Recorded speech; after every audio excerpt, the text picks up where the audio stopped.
morning students, welcome to online classes conducted by St. James School and College. This is the video for class 4 subject science. Today we will start the chapter number 4. The name of the chapter is adaptation in animals. Okay, adaptation in animals. I think you have already studied about something animals, their eating habits, their body structure in the previous class, but in this class we will study something more about the animals. Okay, so let's start from your book, page number 36. Adaptation. In this chapter we will learn about need for the adaptation in animals. Animals को adaptation की need क्यों होती है? Then adaptation in animals living in different habitats and adaptation in animals for feeding and care for the animals. ठीक है, तो let's start. First, the natural environment where a living being lives is called habitat. पहले आपको chapter start करने से पहले हमें जानना है कि हैबिटेट क्या है. What is habitat? Now the natural environment where a living being lives is called its habitat. है ना, एक नेचुरल एनवायरनमेंट, हम भी जहाँ पे रहते हैं वहाँ पे भी एक अलग तरीके के एनवायरनमेंट होता है ना. चाहे आप जैसे इंडिया के जो साउथ हो जाए या नॉर्थ है, ईस्ट है, वेस्ट है, हम अपनी इंडिया के अंदर की बात करते हैं, वर्ल्ड की छोड़ दीजिए. इंडिया के अंदर जो हमारे चारों दिशाएं हैं, नॉर्थ साइड हो, साउथ साइड हो, ईस्ट साइड हो, वेस्ट साइड हो, हर जगह का एनवायरनमेंट या क्लाइमेट थोड़ा थोड़ा चेंज होता है एक दूसरे से. क्यों? और उस एनवायरनमेंट के हिसाब से भी वहाँ के लोग जो है उनके खाने पीने का चीज़, उनके पहनने का, उनका खाने का, रहने का, हर चीज़ों के तरीका थोड़ा थोड़ा डिफरेंट होता है ना. तो like this all living things, जितने भी लिविंग थिंग्स होते हैं, चाहे वो एनिमल्स हो, चाहे वो ह्यूमन बीइंग हो, चाहे वो प्लांट्स हो, ठीक है. The natural environment where the living beings live, जो नेचुरल एनवायरनमेंट में लिविंग बीइंग रहते हैं या सर्वाइव करते हैं, that is called their habitat. उसको उनके हैबिटेट कहा जाता है. If an animal is taken away from its habitat or there is a drastic change in its habitat, the animal may not survive. अगर if the animals are taken away from its habitat, अगर जो animals के जो जिस natural environment में वो रहता है या उसकी जो हैबिटेट है, उस हैबिटेट से उसको अलग अगर किसी और जगह में ले लिया जाए या फिर उनके हैबिटेट में भारी बदलाव कर दिया जाए, the animals may not survive, तो एनिमल्स वहाँ पे सर्वाइव नहीं कर पाएंगे. Many animals like dinosaur, saber tooth tiger, saber tooth lion etcetera have become the extinct due to the drastic changes in their habitat. This may be due to the change in the climate of their habitat.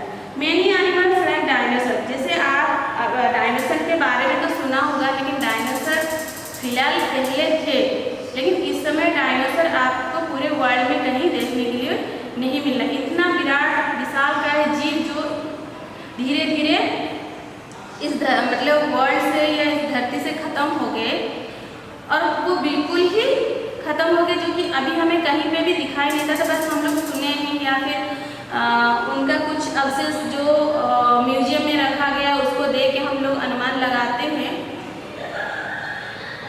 चाहे वो dinosaur हो, चाहे वो saver-tooth tiger हो, saver-tooth lion हो, ये सारे जो है बहुत दुर्लभ हो गए हैं. यहाँ पे एक्सट्रीम का मतलब होता है दुर्लभ. ड्यू टू डिस्ट्रक्ट, डिस्ट्रक्ट मतलब होता है भारी बदलाव, है ना. वो सब दुर्लभ हो गए क्योंकि उनके जो एनवायरनमेंट के चेंज हो, जो एनवायरनमेंट में भारी बदलाव हुआ है, जो चेंजेस हुए, उस वजह से वो अपने आप को सर्वाइव नहीं कर पाए. This may be due to the change in the climate of their habitat. जो क्लाइमेट चेंज हो रहा है उनके अकॉर्डिंग वो क्लाइमेट सुइटेबल नहीं हो पाया, जिसकी वजह से वो सर्वाइव नहीं कर पाए. धीरे धीरे वो जीव इस धरती से खत्म हो जा रहे हैं। बहुत सारे ऐसे जीव अभी भी हैं जिनकी तादाद भी खत्म होने के आसार पर है, धीरे धीरे वो भी खत्म हो रहे हैं क्योंकि उनके अनुकूल के वातावरण उनको नहीं मिल पा रहा है। Then adaptation in animals. तो first we will know what is adaptation. Adaptation क्या होता है? The special features in living beings which help them to survive in their habitats are called the adaptation. पहले तो हैबिटेट आपको habitat मैंने बताया कि हैबिटेट क्या होता है, तो जिस नेचुरल एनवायरनमेंट में एनिमल्स रहते हैं उसको हम लोग हैबिटेट कहते हैं। लेकिन एडेप्टेशन क्या है ना, जिस नेचुरल एनवायरनमेंट में ये रहते हैं उस नेचुरल एनवायरनमेंट के अकॉर्डिंग अपनी बॉडी फीचर्स को वो एडजस्ट कर लेते हैं, दैट इज कॉल्ड एडेप्टेशन। मतलब वो एडॉप्ट कर लेते हैं उस चीज़ को। अगर किसी पर्टिकुलर एनवायरनमेंट में उनको रहना है या सर्वाइव करना है तो वहाँ की चीज़ों को उनकी बॉडी क्या करता है, अडॉप्ट कर लेता है, एक्सेप्ट कर लेता है, उसको कहा जाता है एडेप्टेशन।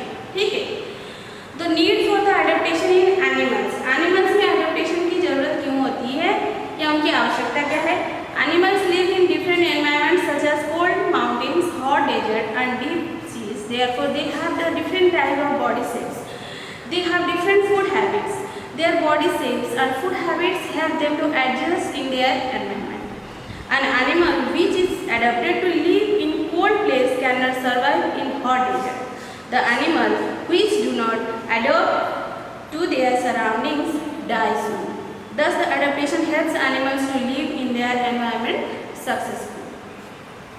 तो जो एडाप्टेशन है मतलब एनिमल्स को अपने अंदर वो चीज़ों को अडॉप्ट क्यों करना पड़ता है, एनवायरनमेंट के अकॉर्डिंग अपने आप को ढालना क्यों पड़ता है, या उनके अंदर ऐसी कौन सी चीज़ है जो उसको क्या कहते हैं ऑब्जर्व कर लेता है, उस चीज़ में अपने आप को ढाल लेता है ना। सबसे बड़ी चीज़ animals live in different environment such as cold places, hot desert, deep seize.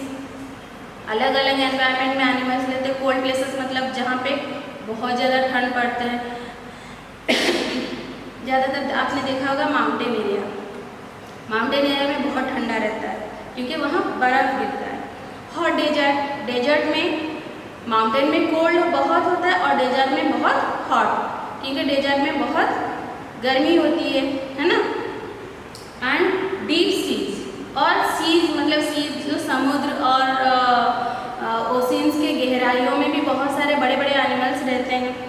Therefore, they have different type of body shapes according to their climate or environment or their habitat.